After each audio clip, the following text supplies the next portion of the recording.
はい、皆さんこんにちは。コーヒーサムライです。今日はですね、マキネッタについて語るよ。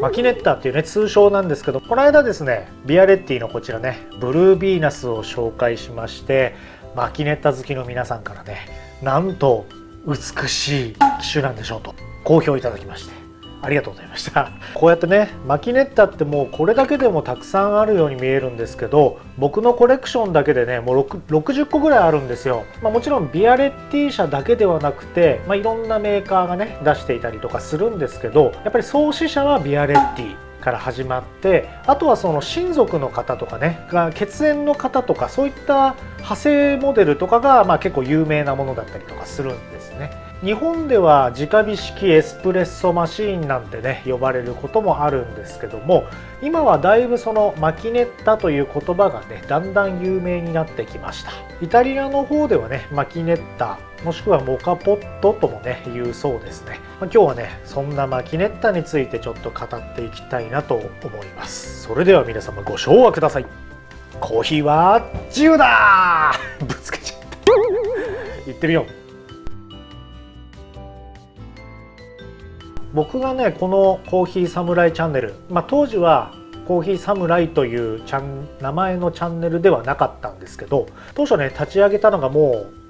う2009年ぐらいなんですよね。僕がこのコーヒー雑貨専門チャンネルとしてね始めたのがそんぐらい前になるんですけど、当時からですね僕はコーヒー雑貨全般的にこう大好きなのでやってきたんですけど、特にね好きなジャンルが2つあるんですよ。その中の1つはもう今ねだいぶこう浸透しましたけど、手引きミルですね。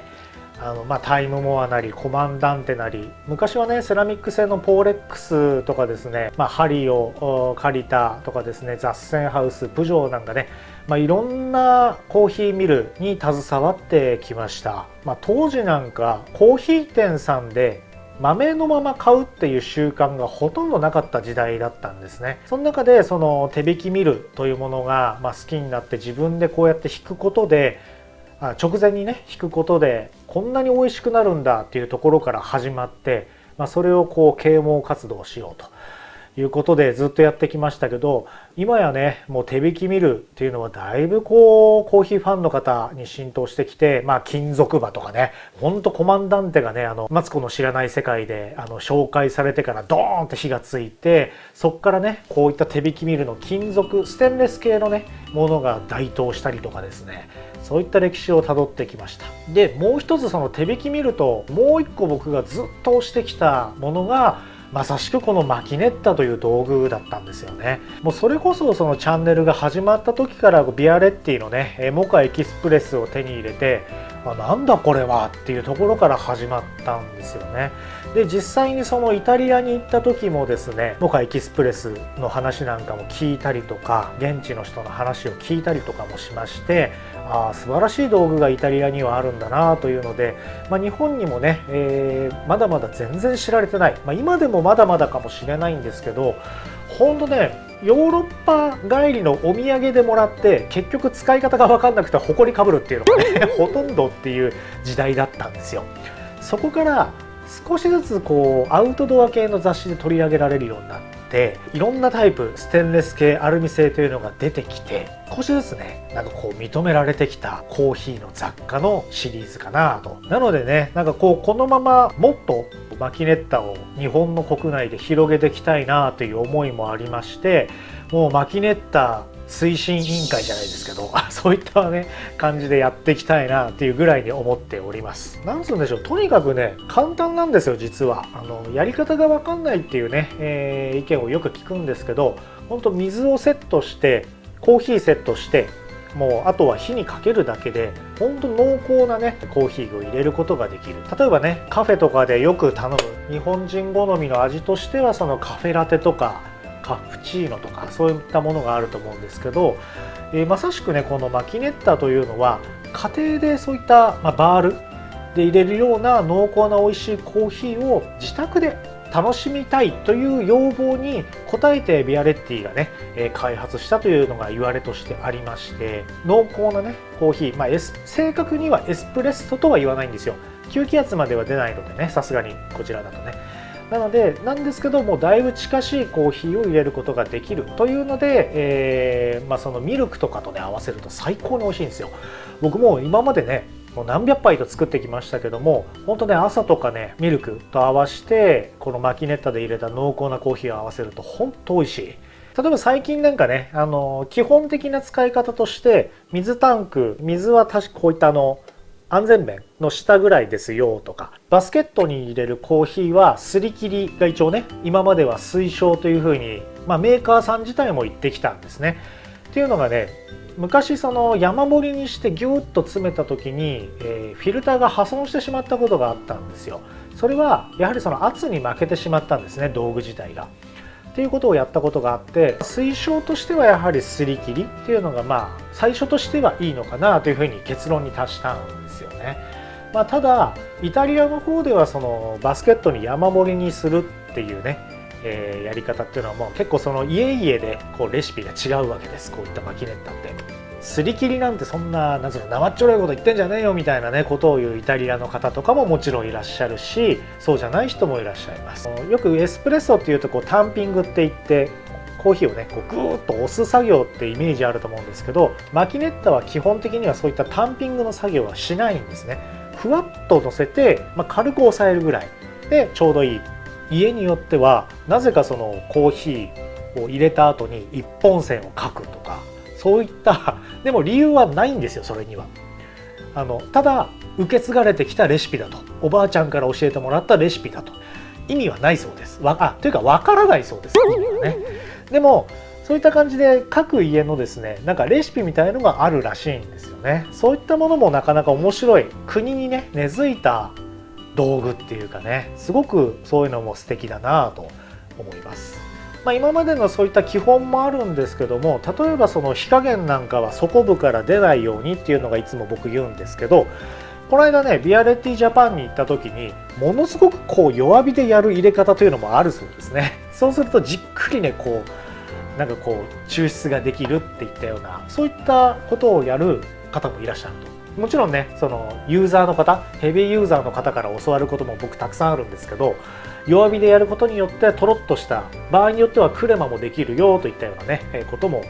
教えていただきました。あとねその山盛りに関してはそれはもう自由でいいと思うんですよ。僕のコーヒーのテーマというのはいつも言ってますけど、もうコーヒーは自由だって思うんですけど、コーヒーって嗜好品じゃないですか。なんで自分が幸せならばそれでありだと思うんですよね。なのでもちろん基本はある、ドリップのやり方とかいろんなことをねいう専門家の方とかね、もちろんそれは参考になります。僕もねこうマキネッタとかいろんなことを言いますけども、それはあくまで参考でいいと思うんですよ。コーヒーファンの方ってやっぱ自由でいいと思うんですよね。自分がいいなと思ったことを突き進めればそれでも十分じゃないですか。なんで僕はいつもコーヒーは自由だというのは、人それぞれのねレシピがあるという思いがこもってるんですよね。なので何かのやり方はダメとか、それは間違ってるよとか、そういったことっていうのは僕はあんまり好まないので、参考にするという知識があったとして、それはあくまで参考。あとは自分のこうやりたいようにやる、自分がね楽しくそして幸せになれればいいじゃないかという思いがあります。あとね最近マキネッタの話で言えばそのステンレス製、というのがだいぶ出てきましたよね。これもね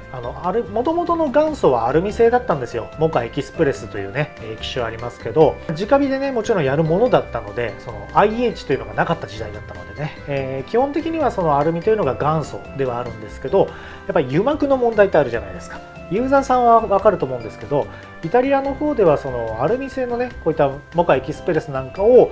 こう使用して、あとは洗剤では洗わない、油膜をついたまま水洗いぐらいにして置いておくと、それがだんだんこう油膜が蓄積されてその家の味になるということで、基本的には洗剤で洗わないというようなね、伝統があるんですけども、最近結構主流になりつつあるステンレス製というのはですね、まさしくブルービーナスもねステンレス製の機種ですけども、ステンレス製は油膜ってつきにくい素材なんですよ。なのでもう洗剤でガシガシ洗って OK っていう機種なんですよ、ステンレス製のマキネッタってね。だからあくまで伝統は伝統で、今の新しい時代こういったステンレス製が出たものはもう洗ってもいいよっていうことなんですね。よくこういったステンレス製でも洗っちゃいけないんじゃないかってねいう方たまにいるんですけど、そんなことないです。あくまで伝統なので洗いたければ洗えばいいんですよ。でね、これからのね主流になるかなと僕がやっぱ思ってるのは、こういったモカインダクションとかね、これは IH 対応の機種なんですね。で今までそのマキネッタってヨーロッパの方では IHOK って説明が書いてあったとしても、日本の中ではですね、実は日本の IH っていろんな規格があるようでして、